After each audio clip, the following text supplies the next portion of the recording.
Live 13 news HD, हर खबर सच के साथ।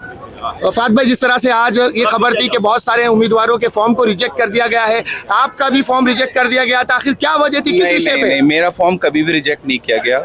यहाँ के जो रिटर्निंग ऑफिसर थे वो पूरी पारदर्शिता के साथ काम कर रहे थे और उन्होंने बाबा साहब अम्बेडकर के संविधान को कोट करते हुए ये कहा है कि एक कैंडिडेट 3 एफिडेविट जमा कर सकता है, जो उसका बेस्ट एफिडेविट होगा इंटेंशन को देखते हुए उसको एक्सेप्ट किया जाएगा। तो आज यहाँ पर कितने लोगों के रिजेक्ट हुए हैं फॉर्म? सर, मुझे बिल्कुल कोई जानकारी नहीं है, क्योंकि सुबह से मुझे होश ही नहीं था कि मैं खुद PhD किया हुआ हूँ। मैं लोगों से ये कहता हूँ कि मैं तुम्हारी लड़ाई कलम से लड़ूंगा, आखिर मैंने ऐसी अपने एफिडेविट में मैं कैसी गलती कर सकता हूँ? मुझे तो इसका मतलब डिग्रियां अपनी वापस दे देने चाहिए।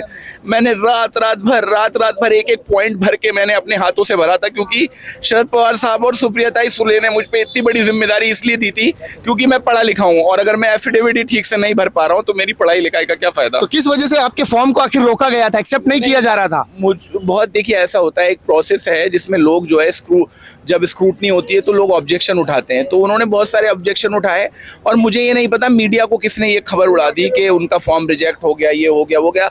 मुझे समझ में नहीं आ रहा आखिर ये लोग ऐसा क्यों कर रहे थे। मैं तो बोलता हूँ कि मेरे सारे उम्मीदवार मेरी बहनें हैं, जो महिलाएं हैं वो मेरी बहनें हैं, जो भाई हैं मुझसे छोटे हैं वो छोटे भाई हैं, जो बड़े हैं वो मेरे भाऊ हैं।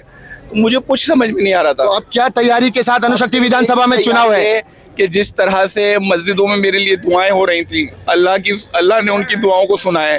मंदिरों में लोग मेरे लिए पूजा कर रहे हैं। मेरी बीवी मुझे बताई कि मुझे कई जगह से कॉल आ रहा है कि वो मंदिर में पूजा तुम्हारे लिए हो रही है। अब मैंने एक ही चीज की कसम खाई है कि जितना जीवन मेरे पास बचा है मैं अणुशक्ति नगर की जनता के लिए लगाऊंगा, और जो राजनीति आज देश में हो रही है उस राजनीति में पूरा बदलाव करने के लिए अपना योगदान दूंगा। बहुत शुक्रिया।